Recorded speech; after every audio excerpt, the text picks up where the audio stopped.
ପିଲାମାନେ ସମସ୍ତଙ୍କୁ ସ୍ୱାଗତ କରୁଛି। ଆଜି ଭିଡିଓରେ ତୁମମାନଙ୍କର ପଞ୍ଚମ ଶ୍ରେଣୀ ବୋର୍ଡ ପରୀକ୍ଷା ନିମନ୍ତେ ପରିବେଶ ବିଜ୍ଞାନ ଯାହାକି ସାମାଜିକ ପାଠ ଓ ବିଜ୍ଞାନର ପ୍ରଶ୍ନୋତ୍ତର ଗୁଡ଼ିକ ଆଲୋଚନା କରିବା। ପ୍ରଥମେ ବିଜ୍ଞାନର ପ୍ରଶ୍ନୋତ୍ତର ଗୁଡ଼ିକ ଆଲୋଚନା କରିବା। ତ 1 ନମ୍ବର ଦେଖ, 4ଟି ସମ୍ଭାବ୍ୟ ଉତ୍ତର ମଧ୍ୟରୁ ଠିକ ଉତ୍ତରଟି ବାଛି ଲେଖ। ପ୍ରତ୍ୟେକ ପ୍ରଶ୍ନ ପାଇଁ 1 ନମ୍ବର ଲେଖାଏ ରହିଛି। ପ୍ରଶ୍ନ, ନିମ୍ନୋକ୍ତ ମଧ୍ୟରୁ କେଉଁଟି ବାୟୁ ପ୍ରଦୂଷଣର କାରଣ? ତ ଅପସନ ଦେଇଛି ଅଳିଆକୁ ପୋଡ଼ିବା, ସିଏନଜି ର ବ୍ୟବହାର, ଅଳିଆକୁ ପୋତିବା, ଧୂମହୀନ ଜାଳେଣୀର ବ୍ୟବହାର। ତ ଏହାର ସଠିକ ଉତ୍ତର ଅଳିଆକୁ ପୋଡ଼ିବା। ଏମିତି ଠିକ ଚିହ୍ନ ଦେଇଦେଲେ ତୁମମାନଙ୍କ ପାଇଁ 1 ନମ୍ବର ରହିଛି।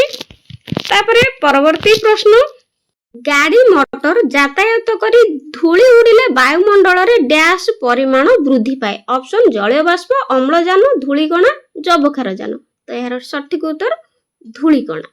ସାଇକେଲ କିଏ ଉଦ୍ଭାବନ କରିଥିଲେ? ମାର୍କୋନି, ମ୍ୟାକମିଲନ, ୱାଟରମ୍ୟାନ, ଗ୍ରାହାମ ବେଲ। ତ ଏହାର ସଠିକ ଉତ୍ତର ମ୍ୟାକମିଲନ। ପରବର୍ତ୍ତୀ ପ୍ରଶ୍ନ, ଅସମ୍ପର୍କିତ ଶବ୍ଦଟିକୁ ବାଛି ଲେଖ। ଏଥିରୁ ଅସମ୍ପର୍କିତ ଶବ୍ଦଟିକୁ ବାଛିବା। ଧାନ ବୁଣା ଯନ୍ତ୍ର, ବିହନ, ଷ୍ଟେଥୋସ୍କୋପ, ରାସାୟନିକ ସାର। ତ ଅସମ୍ପର୍କିତ ଶବ୍ଦ ହେଉଛି ଷ୍ଟେଥୋସ୍କୋପ।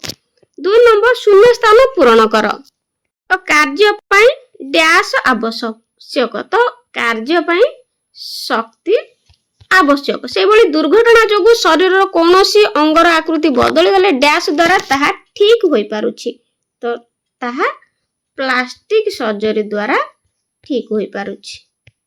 ଏଠି ଲେଖିଦେବ ପ୍ଲାଷ୍ଟିକ ସର୍ଜରୀ। ତାପରେ 3 ନମ୍ବର, ଗୋଟିଏ ଧାଡ଼ିରେ ବା ଶବ୍ଦରେ ଉତ୍ତର ଲେଖ। ଦାନ୍ତ ମାଡ଼ି ଫୁଲିଯିବା, ଘା ଚଞ୍ଚଳ ନ ଶୁଖିବା କେଉଁ ରୋଗର ଲକ୍ଷଣ ଅଟେ? ତ ଏହା ଲେଖିବ, ଏହା ଭିଟାମିନ ସି ରୋଗର ଲକ୍ଷଣ ଅଟେ। ଦାନ୍ତ ମାଡ଼ି ଫୁଲିଯିବା, ଘା ଚଞ୍ଚଳ ନ ଶୁଖିବା ହେଉଛି ଭିଟାମିନ ସି ରୋଗର ଲକ୍ଷଣ ଅଟେ। ଚଣ୍ଡିଗଡ଼ର ବିଖ୍ୟାତ ପ୍ରସ୍ତର ଉଦ୍ୟାନ ନିର୍ମାଣ କରିଥିବା ଶିଳ୍ପୀଙ୍କ ନାମ କ'ଣ? ତ ସେ ଶିଳ୍ପୀଙ୍କ ନାମ ହେଉଛି ନେକ ଚାନ୍ଦ। ତାପରେ ଅଗ୍ନି ନିର୍ବାପକ ଯନ୍ତ୍ରରେ କେଉଁ ଗ୍ୟାସ୍ ଥାଏ? ତ ଅଗ୍ନି ନିର୍ବାପକ ଯନ୍ତ୍ରରେ ଅଙ୍ଗାରକାମ୍ଳ ଗ୍ୟାସ୍ ଥାଏ। ଅପରେସନ କ୍ଷେତ୍ରରେ ଆଜିକାଲି ଶରୀରକୁ ନ କାଟି କେଉଁ ପଦ୍ଧତି ଦ୍ୱାରା ଅଳ୍ପ ସମୟରେ ଅପରେସନ କରାଯାଇ ପାରୁଛି? ତ ତାହା ଲେଖିବ ଲେଜର ରଶ୍ମି। ଲେଜର ରଶ୍ମି ସାହାଯ୍ୟରେ ଶରୀରକୁ ନ କାଟି ଅପରେସନ କରାଯାଇ ପାରୁଛି। ତାପରେ ଦେଖ 4 ନମ୍ବର, ଉତ୍ତର ଲେଖ। ଏହି ପ୍ରଶ୍ନ ଗୁଡ଼ିକ ପାଇଁ ତୁମମାନଙ୍କ ପାଇଁ 2 ନମ୍ବର ରହିଛି, 2 ମାର୍କ ରହିଛି। ତ ଏଗୁଡ଼ିକ ସବୁ 2ଟି ଧାଡ଼ିରେ ଲେଖିବାକୁ ପଡ଼ିବ। ପ୍ରାଥମିକ ଚିକିତ୍ସା ବାକ୍ସରେ ଥିବା ଯେକୌଣସି 2ଟି ଜିନିଷର ବ୍ୟବହାର ଲେଖ। ଯେହେତୁ 2ଟି ଲେଖିଛି, ଫାଷ୍ଟ ଲେଖିବା ବ୍ୟାଣ୍ଡେଜ, ଯାହାକି ଖଣ୍ଡିଆ ହୋଇଥିବା ସ୍ଥାନକୁ ଢାଙ୍କି ରଖିବା ପାଇଁ। 2ରେ ଡେଟଲ, କଟା ସ୍ଥାନକୁ ପରିଷ୍କାର କରି ଜୀବାଣୁ ମୁକ୍ତ କରିବା ପାଇଁ। ଏ 2ଟି ଫାଷ୍ଟ ଏଡ୍ ବା ପ୍ରାଥମିକ ଚିକିତ୍ସା ବାକ୍ସରେ ଏହି ଜିନିଷ 2ଟି ରହିଥାଏ। ତାପରେ ଫସଲରେ କୀଟନାଶକ ଔଷଧର ବ୍ୟବହାରକୁ କାହିଁକି ସୀମିତ କରିବା ଦରକାର? ତ ଏହାର ମଧ୍ୟ 2 ମାର୍କ, ଯେହେତୁ 2ଟି ଲେଖିବ ପଏଣ୍ଟ। ଏହା ଦ୍ୱାରା ମାଟି ଓ ଜଳ ପ୍ରଦୂଷିତ ହୁଏ। 2ରେ ଏହି ଔଷଧ ଖାଦ୍ୟ ମାଧ୍ୟମରେ ଆମ ଶରୀରକୁ ଯାଇ ବିଭିନ୍ନ ରୋଗ ସୃଷ୍ଟି କରେ। ତାପରେ ପ୍ରଶ୍ନ ରହିଛି, ଗୋଟିଏ ବୋତଲକୁ ସିଧା କରି ପାଣିରେ ବୁଡ଼ାଇଲେ ପାଣି ବୋତଲ ଭିତରକୁ ପଶେ ନାହିଁ କାହିଁକି? ତ ଉତ୍ତର, ବୋତଲ ଭିତରେ ବାୟୁ ରହିଥାଏ। ବାୟୁ ସ୍ଥାନ ଅଧିକାର କରୁଥିବାରୁ ଏହି ଚାପ ଯୋଗୁ ବୋତଲକୁ ସିଧା କରି ବୁଡ଼ାଇଲେ ପାଣି ଭିତରକୁ ପଶିପାରେ ନାହିଁ। ପରବର୍ତ୍ତୀ ପ୍ରଶ୍ନ ରହିଛି, ବର୍ଷା ଦିନେ ଓଦା ଲୁଗା ଶୀଘ୍ର ଶୁଖେ ନାହିଁ କାହିଁକି? ତ ଉତ୍ତର, ବର୍ଷା ଦିନେ ବାୟୁମଣ୍ଡଳରେ ଜଳୀୟ ବାଷ୍ପର ପରିମାଣ ବେଶୀ ଥାଏ, ଆର୍ଦ୍ରତା ଅଧିକ ଥାଏ, ଫଳରେ ଲୁଗାରୁ ଜଳ ବାଷ୍ପୀଭୂତ ହୋଇପାରେ ନାହିଁ। ତେଣୁ ବର୍ଷା ଦିନେ ଓଦା ଲୁଗା ଶୀଘ୍ର ଶୁଖେ ନାହିଁ। ପରବର୍ତ୍ତୀ ପ୍ରଶ୍ନ ରହିଛି, ବାୟୁମଣ୍ଡଳରେ ଅଙ୍ଗାରକାମ୍ଳ ନଥିଲେ କ'ଣ ହୁଅନ୍ତା? ଏହାର ଉତ୍ତର ଏହିପରି ଭାବରେ ଲେଖିବ, ବାୟୁମଣ୍ଡଳରେ ଅଙ୍ଗାରକାମ୍ଳ ନଥିଲେ ସବୁଜ ଉଦ୍ଭିଦ ମାନେ ଆଲୋକ ଶ୍ଳେଷଣ ପ୍ରକ୍ରିୟାରେ ନିଜର ଖାଦ୍ୟ ପ୍ରସ୍ତୁତ କରିପାରନ୍ତେ ନାହିଁ, ଫଳରେ ସମଗ୍ର ଜୀବଜଗତ ଖାଦ୍ୟ ଓ ଅମ୍ଳଜାନ ଅଭାବରୁ ଧ୍ୱଂସ ହୋଇଯାଆନ୍ତି। ଏହା ଛଡ଼ା ପୃଥିବୀର ତାପମାତ୍ରା ଅତି କମ୍ ହୋଇଯାଆନ୍ତା। ତାପରେ ବାଇଗଣ ଗଛକୁ ତୁମେ ଘରେ ଲଗାଇଛ ଗଛଟିର କିପରି ଯତ୍ନ ନେଲେ ଗଛଟି ବଢି ପାରିବ ତ 3ଟି ବାକ୍ୟରେ ଲେଖିବ ଏହାର ଉତ୍ତର। ଉତ୍ତର ପଏଣ୍ଟ 1 ଲେଖିବ ଗଛ ମୂଳରେ ନିୟମିତ ପରିମାଣରେ ପାଣି ଦେବା ଆବଶ୍ୟକ। 2ରେ ଗଛଟି ଯେପରି ସୂର୍ଯ୍ୟାଲୋକ ପାଇବ ସେଥିପ୍ରତି ଧ୍ୟାନ ଦେବା ଉଚିତ। 3ରେ ଗଛ ମୂଳରେ ଥିବା ଅନାବନା ଘାସ ସଫା କରିବା ସହ ଆବଶ୍ୟକ ସ୍ଥଳେ ଖତ ଓ ସାର ପ୍ରୟୋଗ କରିବା ଦରକାର। ତାପରେ ଦେଖ ଶୁଖିଲା ବାଲିରେ ସହଜରେ ଚାଲିଲା ବେଳେ ଆମେ ସହଜରେ ଚାଲି ପାରୁନାହୁଁ କାହିଁକି? 3ଟି ବାକ୍ୟରେ ଉତ୍ତର ଲେଖ। ଶୁଖିଲା ବାଲିରେ ଚାଲିବା କଷ୍ଟକର ହୋଇଥାଏ ତାର 3ଟି କାରଣ ଲେଖିବା। ତ ପ୍ରଥମେ ଲେଖିବା ବାଲିରେ ଚାଲିବା ସମୟରେ ଆମ ପାଦ ଓ ବାଲି ମଧ୍ୟରେ ଘର୍ଷଣ କମ ହୋଇଥାଏ। ବାଲି କଣିକା ଗୁଡିକ ଖସି ଯାଉଥିବାରୁ ଆମେ ଗୋଡ ଉପରେ ଦୃଢ ଭାବେ ଚାପ ପ୍ରୟୋଗ କରିପାରୁନାହୁଁ। ତେଣୁ ଶକ୍ତି ଅଧିକ ଖର୍ଚ୍ଚ ହୁଏ ଓ ଆମେ ସହଜରେ ଚାଲୁ ପାରୁ ନାହୁଁ। ତାପରେ ରହିଛି ତୁମ ମାନଙ୍କ ପାଇଁ ଲଙ୍ଗ କ୍ୱେଶ୍ଚିନ୍ ଯାହାକି 5 ମାର୍କ ବିଶିଷ୍ଟ। ଘନ ଜନବସତି ଅଞ୍ଚଳରେ କଳକାରଖାନା ପ୍ରତିଷ୍ଠା ପାଇଁ ଅନୁମତି ଦିଆଯାଏ ନାହିଁ କାହିଁକି? ତାର 5ଟି ବାକ୍ୟରେ କାରଣ ଲେଖ। ତ 5ଟି ବାକ୍ୟ ଲେଖିଲେ 5 ମାର୍କ ତୁମ ମାନଙ୍କ ପାଇଁ ରହିଛି। 1ରେ ଲେଖିବା କଳକାରଖାନାରୁ ନିର୍ଗତ ବିଷାକ୍ତ ଧୂଆଁ ବାୟୁମଣ୍ଡଳକୁ ପ୍ରଦୂଷିତ କରିଥାଏ। 2ରେ ଏହା ଦ୍ୱାରା ସ୍ଥାନୀୟ ଲୋକଙ୍କୁ ଶ୍ୱାସକ୍ରିୟା ଏବଂ ଚର୍ମ ରୋଗ ଭଳି ସମସ୍ୟା ହେବାର ବଡ ଭୟ ଥାଏ। ତାପରେ 3ରେ କାରଖାନାର ଯନ୍ତ୍ରପାତିରୁ ନିର୍ଗତ ଶବ୍ଦ ଦ୍ୱାରା ଶବ୍ଦ ପ୍ରଦୂଷଣ ହୋଇଥାଏ। 4ରେ କାରଖାନାରୁ ବାହାରୁଥିବା ଦୂଷିତ ଜଳ ସ୍ଥାନୀୟ ଜଳ ଉତ୍ସ ଓ ମାଟିକୁ ନଷ୍ଟ କରିଥାଏ। 5 ନମ୍ବର କାରଣ ଲେଖିବ। ଏସବୁ କାରଣରୁ ଜନସାଧାରଣଙ୍କ ସ୍ୱାସ୍ଥ୍ୟ ଓ ପରିବେଶର ସୁରକ୍ଷା ପାଇଁ ଜନବସତି ଅଞ୍ଚଳରେ କଳକାରଖାନା ସ୍ଥାପନ ପାଇଁ ଅନୁମତି ମିଳେ ନାହିଁ। ତାପରେ ଜଳ ହିଁ ଜୀବନ 5ଟି ବାକ୍ୟରେ ବୁଝାଅ। ଜଳ ହିଁ ଜୀବନ ଏଥିପାଇଁ 5 ମାର୍କ ରହିଛି ମଧ୍ୟ। ତ 5ଟି ବାକ୍ୟରେ ଲେଖିବ। ଉତ୍ତର ପୃଥିବୀରେ ସମସ୍ତ ଜୀବଜନ୍ତୁ ଓ ଉଦ୍ଭିଦ ବଞ୍ଚିବା ପାଇଁ ଜଳ ଏକ ଅପରିହାର୍ଯ୍ୟ ଉପାଦାନ। 2ରେ ମଣିଷ ଶରୀରର ଅଧିକାଂଶ ଭାଗ ଜଳରେ ଗଠିତ ଏବଂ ଶରୀରର ବିଭିନ୍ନ କ୍ରିୟା ପାଇଁ ଜଳ ଦରକାର। 3 ନମ୍ବର ଜଳ ବିନା ପୃଥିବୀ ପୃଷ୍ଠରେ ଖାଦ୍ୟ ଉତ୍ପାଦନ ବା କୃଷି କାର୍ଯ୍ୟ ମଧ୍ୟ ସମ୍ଭବ ନୁହେଁ। ଏଇଭଳି ଭାବରେ ଜଳର ଆଉ 2ଟି କାରଣ ମଧ୍ୟ ତୁମେ ମାନେ ଲେଖିବ। ଏଇଭଳି ଭାବରେ ଲେଖିଲେ 5 ମାର୍କ ରହିବ। ବିଜ୍ଞାନର ପ୍ରଶ୍ନୋତ୍ତର ଗୁଡିକ ଆଲୋଚନା କଲେ ବର୍ତ୍ତମାନ ସାମାଜିକ ପାଠର ପ୍ରଶ୍ନୋତ୍ତର ଗୁଡିକ ଆଲୋଚନା କରିବା। ତ ଦେଖ 1 ନମ୍ବରରେ ରହିଛି 4ଟି ସମ୍ଭାବ୍ୟ ଉତ୍ତର ମଧ୍ୟରୁ ଠିକ ଉତ୍ତରଟି ବାଛିକି ଲେଖିବ। ଏଥିପାଇଁ ମଧ୍ୟ 1 ମାର୍କର ବ୍ୟବସ୍ଥା ରହିଛି। 1ରେ ଦେଖ ନିମ୍ନୋକ୍ତ ମଧ୍ୟରୁ କେଉଁଟି ଏକ ଅପରାଧ ନୁହେଁ? ଚୋରି କରିବା, ମଦ ପିଇ ଗାଡି ଚଳାଇବା, ଅନଧିକାର ପ୍ରବେଶ, ଘରେ ଟ୍ରାଫିକ ନିୟମ ଅନୁସାରେ ଯାତାୟାତ କରିବା। ତ ଏହାର ରାଇଟ ଆନ୍ସର ହେଇଯିବ ଟ୍ରାଫିକ ନିୟମ ଅନୁସାରେ ଯାତାୟାତ କରିବା ଗୋଟେ ଦଣ୍ଡନୀୟ ଅପରାଧ ନୁହେଁ। ରାଜ୍ୟସଭାର ଓଡ଼ିଶାର ମୋଟ ସଭ୍ୟ ସଂଖ୍ୟା କେତେ? ଉତ୍ତର 10। 2 ନମ୍ବରରେ ଶୂନ୍ୟ ସ୍ଥାନ ପୂରଣ କର। ତ ପ୍ରତ୍ୟେକ ପ୍ରଶ୍ନ ପାଇଁ 1 ନମ୍ବର ମଧ୍ୟ ରହିଛି। ତ ଛତିଶଗଡ଼ର ଡ୍ୟାଶ ଠାରେ ଲୌହ ଇସ୍ପାତ କାରଖାନା ରହିଛି। ଛତିଶଗଡ଼ର ମନେ ରଖିବ ଭିଲାଇ ଠାରେ ଲୌହ ଇସ୍ପାତ କାରଖାନା ଅଛି। ଭାରତ ଡ୍ୟାଶ ମହାଦେଶରେ ଅବସ୍ଥିତ। ତ ଏଠି ଲେଖିବ ଭାରତ ଏସିଆ ମହାଦେଶରେ ଅବସ୍ଥିତ। ଆମ ଦେଶର ସର୍ବୋଚ୍ଚ ନ୍ୟାୟାଳୟ ଡ୍ୟାଶ ଠାରେ ରହିଅଛି। ତ ସର୍ବୋଚ୍ଚ ନ୍ୟାୟାଳୟ ନୂଆଦିଲ୍ଲୀ ଠାରେ ରହିଅଛି। ନୂଆଦିଲ୍ଲୀ। ତାପରେ ବିରଜା ମନ୍ଦିର ଡ୍ୟାଶ ଠାରେ ଅବସ୍ଥିତ। ବିରଜା ମନ୍ଦିର ଲେଖିଦବ ଯାଜପୁର ଠାରେ। ତାପରେ ଗେଟୱେ ଅଫ ଇଣ୍ଡିଆ ଡ୍ୟାଶ ଠାରେ ଅବସ୍ଥିତ। ତ ଏହାର ସଠିକ ଉତ୍ତର ହେଇଯିବ ମୁମ୍ବାଇ ଠାରେ ଅବସ୍ଥିତ।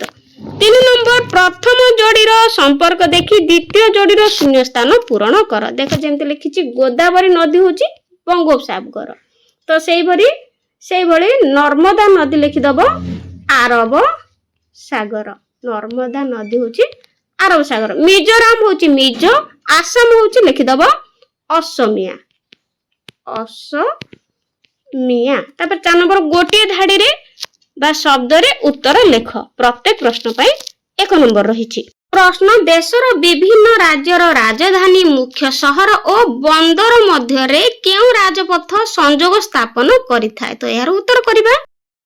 ଗୋଟିଏ ଧାଡିରେ ଲେଖିବା ପାଇଁ କହିଛି ତେଣୁ ଲେଖିବ ଦେଶର ବିଭିନ୍ନ ରାଜ୍ୟର ରାଜଧାନୀ ମୁଖ୍ୟ ସହର ଓ ବନ୍ଦର ମଧ୍ୟରେ ଜାତୀୟ ରାଜପଥ ଯାହାକୁ କି ନ୍ୟାସନାଲ ହାଇୱେ କୁହାଯାଏ ତ ସଂଯୋଗ ସ୍ଥାପନ କରିଥାଏ।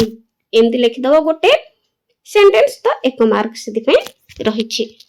ତାପରେ ଦେଖ ଉତ୍ତରସ୍ଥ ସମତଳ ଅଞ୍ଚଳରେ ବହୁତ ଲୋକ ବାସ କରନ୍ତି। 2ଟି ଭୌଗୋଳିକ କାରଣ ଲେଖ। ତ ଏଥିପାଇଁ କି 2 ନମ୍ବର रही। तो यार उत्तर करबा जेहेतु दुईटी कारण कहिछि एकरे लिखिबा एही अंचल रे उर्वर मृत्तिका मिलुथिबारु एहा कृषि कार्य पई अत्यंत उपयोगी।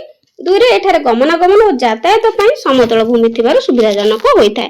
तापर प्रश्न रहिछि हिमालय पार्वत्य अंचल और राजस्थान रो मरु अंचल रो लोकमानक जीवन धारा मध्य दुईटी समानता लेख। तो दुईटी समानता लिखिबा एकरे उभय अंचल रो जलवायु चरम अटे अत्यधिक शीत बा गरम। तो उभय स्थान जीवन शैली कष्टकर होइथिबार लोक माने मुख्यतः पशुपालन उपरे निर्भर करती। हरिद्वार केउ नदी कूल अवस्थित यह केउ स्थान पई प्रसिद्ध। तो लिखिबो हरिद्वार गंगा नदी कूल अवस्थित यह एक पवित्र हिंदू तीर्थ स्थान भावे प्रसिद्ध अटे। परवर्ती प्रश्न भारतर प्रथम स्वाधीनता संग्राम काहाकू कहा जाय एहा केते मसिया रे होइतिला मन रखिबो इंपोर्टेंट क्वेश्चन टे 1857 मसिया रे सिपाही विद्रोह को भारतर प्रथम स्वाधीनता संग्राम कहा जाय एहा 1857 मसिया रे होइतिला। परवर्ती प्रश्न रहिछि प्रत्येक प्रश्न पई 3 नंबर रहिछि। तो प्रश्न तुम बयसर जने पिला बोतल रु गुडाए किछि खाउथिबार तुमे देखिलो एही परिस्थिति रे तुमे कोन करिवो लेख। तो तीनोटी वाक्य रे लिखिबो जेतु 3 मार्क रहिछि एक रे लिखिबो मु संगे संगे पिलाटी पाखकु जाई से कोन खाउछि ताहा देखिबि एवं ताकु खाइबा को बारण करिवि। तापरे जदि से कोनोसी विपज्जनक जिनिस बा औषध खाउथाय तबे ताकु तुरंत बड़ माननकु किबा शिक्षककु जणाइबि। तीन रे पिलाटी को अजणा जिनिस खाउथिबार कुपरिणाम विषय बुझाइबा तार एवं तार स्वास्थ्य प्रति ध्यान देबि। प्रश्न होइछि तुम ग्राम रे पानी जल रो सुव्यवस्था करिबा निमंते कोन सब पदक्षेप निया जाय परिबो तीनोटी वाक्य रे लेख। तो उत्तर ग्राम रे नलकूप बा कूप खोलिबा सह पाइप जोगे जल जोगाणर व्यवस्था करा जाय परिबो। दुई रे जलर उत्स गुडी को नियमित विशोधन ब्लीचिंग पाउडर पकाई करा जिबा बा परिष्कार करा जाय परिबो। तीन रे वर्षा जल अमल प्रक्रिया आपणी जल संरक्षण करा जाय परिबो। तापर देखो पिला माने एठी गोटे चित्र दे देछि। तो निम्न चित्र को देखि एही व्यक्ति विषय रे तीनोटी वाक्य लेख। तो एहा ए चित्रटी होछि झांसी रानी लक्ष्मी बाई विषय रे चित्रटी देछि। तो यांकर विषय रे तीनोटी धाडी लेखिबो। तो एथि पई मध्ये 3 मार्क रो व्यवस्था रहिछि। तुम लेखिबो एही चित्रटी होछि वीरांगना झांसी रानी लक्ष्मी बाई अटे। से 1857 मसिया प्रथम स्वाधीनता संग्राम रे इंग्रज मानक विरोध रे साहसर सह लढितिले। तीन रे से तांकर देश प्रेम और वीरत्व पई भारतीय इतिहास रे चिरस्मरणीय होई रहिछन। एई भली अन्य कहार चित्र देई कि मध्ये तुमनको पचारि पारे। तापर देखो प्रश्न जदि तुमको ओडिसा रो गोटे खनिज पदार्थ रप्तानी करबा पई बछा जाय ता कुहा जाय तो तुमे केउ द्रव्य को बाछिबो ओ काहे की। तो लिखिबो उत्तर मु लुहा पत्थर रप्तानी करबा को बाछिबी कारण ओडिसा रे प्रचुर परिमाण रे उच्च कोटिर लुहा पत्थर मिलथाय एवं एहार रप्तानी द्वारा देश तथा राज्यर अर्थनीति समृद्ध होई परिबो। परवर्ती प्रश्न जहा कि 5 नंबर विशिष्ट रहिछि। तो प्रश्न देश निर्माण रे शिक्षकक भूमिका विषय रे 5टी वाक्य लेख। एथि पई 5 धाडी लिखिया पड़िबो। उत्तर शिक्षक माने होचंती जातिर निर्माता जे माने पिला मानकु सुनागरिक भाव रे गढी तोळंती। से माने छात्र छात्री को केवल पाठ पढ़ाते नहीं बरं से मानक मध्य रे नैतिक मूल्यबोध और अनुशासन सृष्टि करंती। देशर भविष्यत वंशधर मानक मध्य रे देश प्रेम एवं सेवा मनोभाव जागृत करिवारे शिक्षकक भूमिका अतुलनीय। ज्ञान वितरण कर से समाज अज्ञानता एवं अंधविश्वास दूर करिवारे सहायता करंती। 5 रे एक समृद्ध और शिक्षित समाज गठन करिवारे शिक्षक माने मुख्य स्तंभ सदृश कार्य करंती। 5 नंबर आ गोटे प्रश्न जनसंख्या वृद्धि देशर प्रगति रे किपरि प्रतिबंधक सृष्टि करे 5टी वाक्य रे लेख। तो 5टी वाक्य लिखिबो काहे ना एथि पई मध्ये 5 मार्क रहिछि। एक रे अत्यधिक जनसंख्या वृद्धि जोगु प्राकृतिक संपद यथा जल जमी और जंगल ऊपर चाप पड़े एवं एहार अभाव देखा दिए। तापर एहा द्वारा बेकारी समस्या बढ़ी थाए कारण समस्त को नियुक्ति सुयोग जोगाई देबा सरकार पई कष्टकर होई पड़े। तापर जनसंख्या वृद्धि जोगु खाद्य बासगृह एवं स्वास्थ्य सेवा जोगाइबार समस्या उपजी थाए जहाँ देशर अर्थनीति को प्रभावित करे। तापर 4 शिक्षा और गमनागमन भली मौलिक सुविधा गुड़िक उपरे अत्यधिक भीड़ हेबा द्वारा सेवा गुड़िकर मान ह्रास पाए। तापर 5 रे द्रुत जनसंख्या वृद्धि जोगु देशर मुंड पिछा आय कमी जाए जहाँ सामग्रिक भावे देशर विकास प्रक्रिया को धीमा बा मांदा कर दिए। एभली भाबरे क्वेश्चन गुड़िकर उत्तर देबो। तो 2 मार्क आइतिले 2टी धाडी रे लिखिबो। 3 मार्क रे पड़थिले 3 धाडी 5 मार्क रे पड़थिले 5-6 धाडी लिखिया पई पड़िबो। तो वीडियो टी केमति लागला कमेंट रे निश्चित जणाइबो। Thank you.